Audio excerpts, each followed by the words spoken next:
पिछला वीडियो में हम लोग बात किए थे पीपीई के बारे में कि पीपीई जो है वो क्या होता है। उसके बाद जो है पीपीई के बाद साइट पे जो है किस तरह से काम होता है उसके बारे में आज हम चर्चा करेंगे कि जो है साइट पे जाने के बाद हमको क्या क्या जरूरत पड़ता है, किस तरह से वहाँ पे काम होता है, किस तरीके से काम होता है, काम करने से पहले हमको क्या क्या चीज़ देखना पड़ता है। तो इसके बारे में हम बात करेंगे। तो चलिए शुरू करते हैं। और आज का भी हमारा टॉपिक वही रहेगा, ये जो है रीगल बेसिक कोर्स, यानी कि ये जो है सब रीगल बेसिक कोर्स में ही आता है। तो जैसे कि मान लीजिए अगर आपको पीपी का हो गया, पीपी आपको मिल गया, आप साइट पे जाते हैं तो वहाँ पे जाने से काम करने से पहले आपको परमिट देखना पड़ता है कि जो परमिट है कि नहीं है, वहाँ पे काम के लिए जो परमिट होता है वो परमिट है कि नहीं है। अगर परमिट है तब वहाँ पे जो है आप काम कर सकते हैं। लेकिन रीगर का काम करने के लिए एक रीगर का जो ट्रेनिंग होता है वो रीगर का ट्रेनिंग भी होना बहुत ज़रूरी है। अगर जब तक वो रीगर का ट्रेनिंग नहीं होगा, आपके पास ट्यूबी कार्ड नहीं होगा या थर्ड पार्टी कार्ड नहीं होगा, तब तक जो है आप सिग्नल नहीं दे सकते हैं।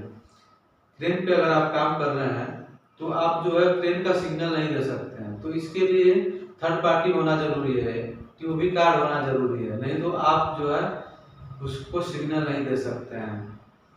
दूसरा, अगर आप रीगर का काम कर रहे हैं तो आपको रीगर का जो है हैंड सिग्नल पूरा मालूम होना चाहिए। आपको कितना भी काम मालूम है, लेकिन अगर हैंड सिग्नल के बारे में आपको जानकारी नहीं है तो आप जीरो के बराबर है। आप कोई भी मतलब रीगर नहीं बोले जा सकते हैं कि आप रीगर है। इसके लिए जो है हैंड सिग्नल का होना जरूरी है, हैंड सिग्नल मालूम होना जरूरी है।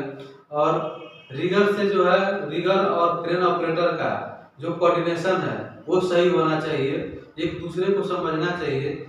आप क्या सिग्नल दे रहे हैं वो ऑपरेटर को समझ में आना चाहिए और दोनों का जो है कोऑर्डिनेशन सही होना चाहिए, यानी आमने सामने होना चाहिए। जो आप क्या सिग्नल दे रहे हैं वो जो है ऑपरेटर को दिखना चाहिए। जैसे कि मान लीजिए आप कोई स्विंग का ही सिग्नल दे रहे हैं और यहाँ पे ऐसे दे रहे हैं, रीगर जो है ऑपरेटर जो है पीछे है, आप अपने लोड के तरफ करके ऐसे सिग्नल दे रहे हैं तो उसको पीछे से नहीं मालूम पड़ेगा कि आप कौन सा सिग्नल दे रहे हैं। तो इसके लिए अगर ऐसा है तो आप क्या साइड में होकर थोड़ा अपना हाथ ऐसे करके सिग्नल देंगे तो वो पीछे से देखेगा, क्योंकि आपका जो सिर्फ तो सिग्नल देगा, आपको नहीं देखेगा कि आप क्या कर रहे हैं। आपका सिग्नल, आप कौन सा सिग्नल दे रहे हैं, आपका सिग्नल क्या बोल रहा है, उस ऑपरेटर को उससे मतलब है।